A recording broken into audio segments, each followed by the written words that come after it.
من ذا الذي يقرض الله قرضا حسنا فيضاعفه له أضعافا كثيرة والله يقبض ويبسط وإليه ترجعون.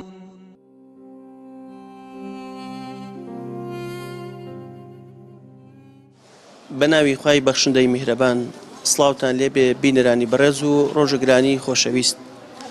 بەرنامەی بەخشین لە مانگی پڕخێر و بەرەکەتی ڕەمەزاندا بەردەوامە لە بەسەرکردنەوەی هەژاران و نەداران لە سەرجەم شار و شارۆچکەکانی هەرێمی کوردستان بەبێ جیاوازی. بەرنامەی بەخشین بە هاوکارەکانی ئێوە ڕۆژە دوای ڕۆژ دڵی ناڵی بێباوک و هەژار و نەدارەکان خۆش دەکات. بە مەبەستی لاکردنەوە لە هەژاران و نەداران و دڵخۆشکردنی سەد خانەوادا لە قەزای شارە زۆر ئەمڕۆ بەرنامەی بەخشین سەردانی ئەو دەڤەرەی کردووە. ئەمانەوێت هاوکارەکانی ئێوە دابەش بکەن بەسەر سەد خانەوادەی هەژار و منداڵی بێباوک. ئومێد دەکەین هاوکارەکانی ئێوە بتوانێت بەشێک لە مەینەتی و ناڕەحەتی و ناخۆشیەکانی ژانی ئەوانە کەم کاتەوە. چەند ساتێک لەگەڵمانە بن.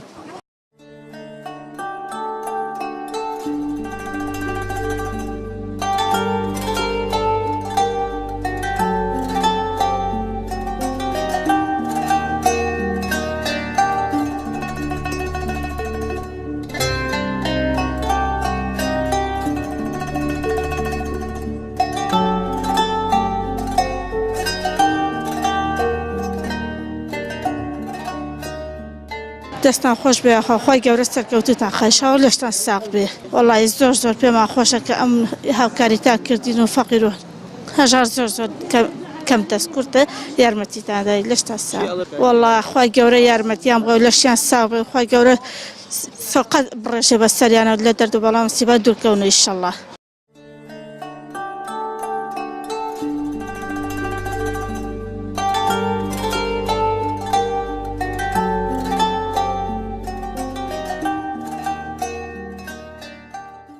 یاخوا دەستان خۆش و خی گەورە بێوەیتان کاو لە بڵاو لە مسیبەلاتاندا و خێری ئەو کەسیشە بگەیە ئەم یارمەتیەداتە ئەم هەتیوە چاوگەشانە و یارمەتیمانە دەن و ئالەم وعزە ناخۆشە خەڵک هەتیوی پێ ناژی بە ناڕەحەتە ژێنێ خوا یارمەتیتان بدە یارمەتی ئەو کەسش بدا کە یارمەتی هەتیو ئەدا خوا لێتان کاتە زیا و زۆر پێویستیمان پێێتی هەیە خالی نییە هەیە شوێنی نییە هەیە زۆر کەم دەراماتە هیچی نییە سە من خۆم پیرۆژینەکەم دوو مناڵمەی دایکیانی و باوکیانیە زۆر پێویستیم بە یارمەتیە دایمە نەخۆشم پێویستیم زۆر بە یارمەتیە خوا لەمانە بکاتە زیا و یارمەتیان بدا کە یارمەتی من و ئەم هەتیوانە ئەتەن.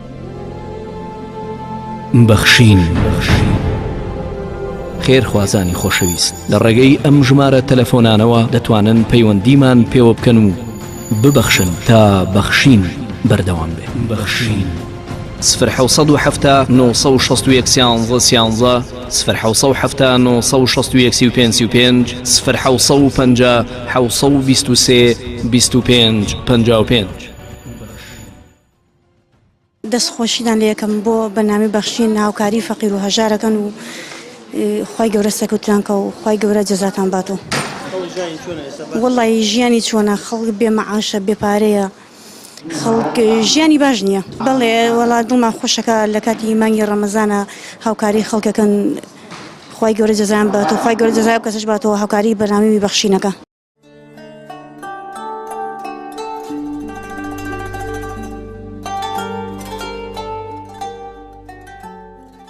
بسم الله الرحمن الرحیم. دەستخۆشی لە بەرنامەی بەخشین ئەەکەم کە هاتن دەڤەری ناوچەی شارە زوریان بەسەر کردەوە لەم کاتی قەیرانە کە بەڕاستی خەڵک هەمووی نەبوون و نەدارن.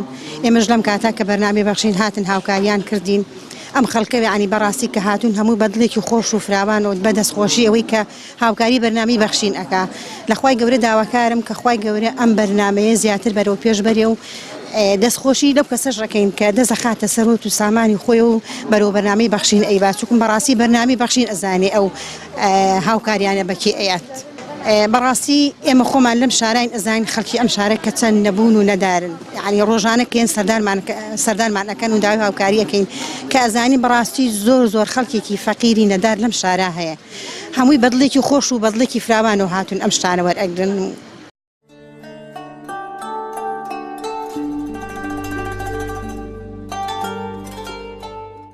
بەناوی خۆی بەخشندەی میرەبان ئێمە وەکو خەڵکی دەڤەری شارەزور سپاسی بەناوی بەخشینەکەین کە بە بەردەوامی بەدەم هەژاران و خەڵکی کەم دەرامەتەوە بووە و لە ئێستەیشدا لە مانگی ڕەمەزانی پیرۆز خەڵکی ئەم دەڤەرەی بەسەر کردەوە. بەڕاستی خەڵکی دەڤەری شارەزور دەتوانم بڵێم یەکێکن لە خەڵکە هەرە هەژارترینەکانی کوردستان، بەڵام ئێستا لە هاوکارێکە کە بەناوی بەخشین هاتووە خەڵکی هاوکاری خەڵکی فەقیر و هەژارەکە بەڕاستی جێگەی دەستخۆشیە، بەڕاستی جێگەی شانازیە بۆ بەرنامەی بەخشین کە لەوەها بەنامەیەکە هاوکاری خەڵکی فەقیر و هەژارەکە و ئێمە وەکو خەڵکی ئەم دەڤەرە سوپاسیانەکەین. وەڵام بە تاکید خەڵکی ئێرە ینی بە شێوەیەک کاتێ ئێمە ئاگادارمان کردنەوە و پێیان وتینکەوە بەناوی بەخشین شتێکی واکە زۆر بە خۆشحاڵیەوە ئامادە بوون و زۆر بە جۆش و خرۆشێکی تایبەتەوە ئامادەی بەرنامەکە بوون و پێیان خۆش بووە داواکاریشین بە بەردەوامی ئەم بەنامانە ئێرە بەسەر بکەنەوە و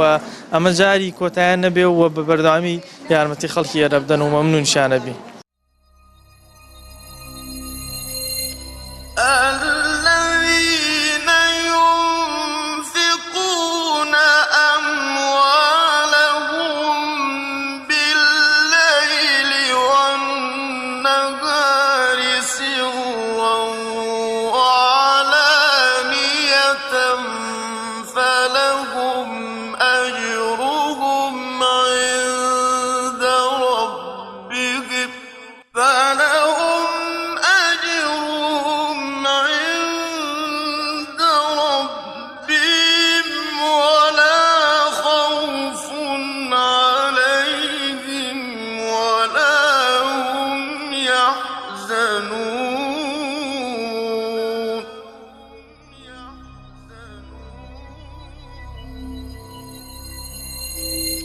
ئەوانەی کە ماڵ و دارایی خۆیانە بەخشن بە شەو و بە ڕۆژ بە پەنهانی و بە ئاشکرا ئەوانە هەر پاداشتیان لای پەروەردگاریانە و هیچ ترسێکیان نییە لە داهاتوودا و ئەوانە خەفەتبار نابن بۆ ڕابردوو.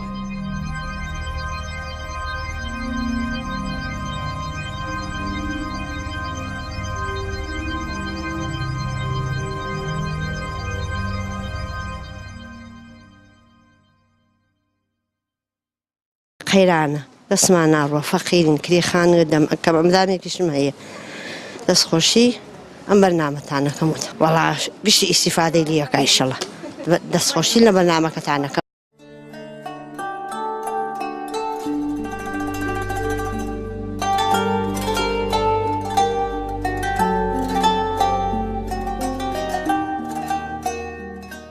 دەستان خۆش بێ خوای گەورە نەی بەڕێیاخوا زۆر مەمنون یانین خوای گەورە پاداشیان بداتەوە لە قیامەت ئینشاءالله. ئێمەش هەر چاوەڕێ ڕەحمی خوین و سپاسی ئەوانەکەین و بێەوەی بنیاخوا و ئەمان هیچ دەستی فەقیر زۆرە گرن خوا یارمەتیان بدا ئینشاءالله.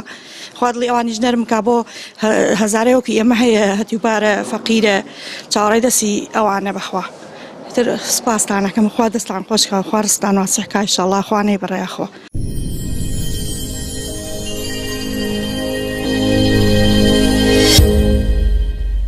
بەناوی خۆی گەورە بە خێراتنی ستافی بەرنامی بەخشینەکەم بۆ شارەکەمان قەزای شارەزور کە خۆشبەختانە لەم کاتا کە قەیرانی دارایی و موچە و خەڵک دەبێ زەیتی نییە خەڵکمان بینیوە هێڵی مۆلیدەکەی بڕێ لەبەر بێ پارەیە سە بەرنامەی بەخشین لەم کاتا خۆشبەختانە خواردەمەنی بۆ مانگی ڕەمەزان بەسەر هەژاران و بێباوکانی سنوورەکەمان ئێمە دەستخۆشیان لێکەین و لێرەش و حەزەکەم بە و خێرخوازانە بڵێم و دەستخۆشیان لێ بکەم کە دڵخۆش بن بۆ هاوکاریانەی کە هاوکاری سندوقی بەرنامەی بەخشینەکەن.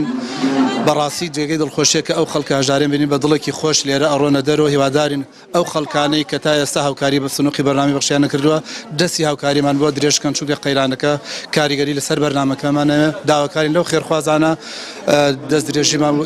دەستی هاوکاریمان بۆ درێژکەن هەتا کەمش بین لە خزمەتی ئەو خەڵکە فەقیر و هەژارا بین و دووبارە بە ناوی هەموو قەزای شارەزور دەستخۆشی لە بەرنامی بەخشین و ماندووبوونیانەکەین بەم ڕەمەزانە هاتوون دەستی هاوکاری بۆ ئەم فەقیر و بێباوکانە درێژەکەن و هیوادارم بەردەوام بن و خێرخوازان دەستی هاوکاریمان لێ نەبڕن. ئێوە لە ئەساسێک ناونووسی ئەو خەڵکەتان کرد کوێن ئەوانەی کە ئیمڕۆ بەشە خۆراک وەرەگرن؟ والله ئەوانەیە ئەمە لەسەر ئەساسیەوەی کە فەقیر بێ و فعلەن کە نەدار و هەژار و بێباوکە و لە هەموو هیچ پێوەرێکماندانە نابۆیە ئەمە چییە کێیە خەڵکی کوێیە بەڵام فەقیر بێ و هەژار بێ و فعلەن مستحقی ئەم هاوکاریە بێ.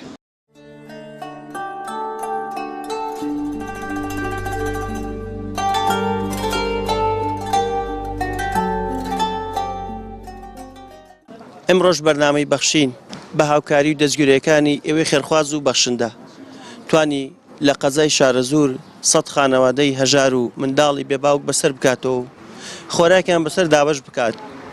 خۆشەویستان و ئازیزان، دڵنیابن تا ئێوە ببەخشن ئێمەش ماندوو نابین و شار بە شار و دێ بەدێ ئەگەڕێین بەبێ جیاوازی هەژار و نەدار و منداڵانی بێباوک دڵخۆش دەکەین.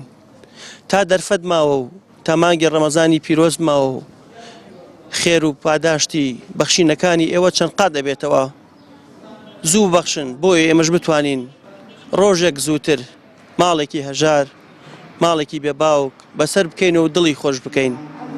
ئێوە خۆتان ئەزانن لەم قەیرانەدا خەڵکانێک پێویستیان بە کیلۆ برنجێک و کیلۆ شەکرێک و دەبێ زەیت هەیە. تا ئێوە ببەخشن ئێمەش بە بەردەوامی هاوکاریەکانی ئێوە دەگەینە خەڵکانی وەکو ئەمانە و بەسەریان دەکەینەوە و دڵخۆشیان دەکەین. هەر کەسێک ئێوەی هاوکاری ئەم پرۆژانە بکات با لەم مانگەدا پەیوەندیمان پێوە بکات و بۆ ئەوی بتوانین بە زووترین کات هاوکاریەکانی ئەوان بگەینە دەستی هەژاران و نەداران لە سەرجەم شار و شارژکەکانی هەرێمی کوردستان. تا بەرنامەیەکتر بەخواتان ئەسپێرین، خواتان لەگەڵ.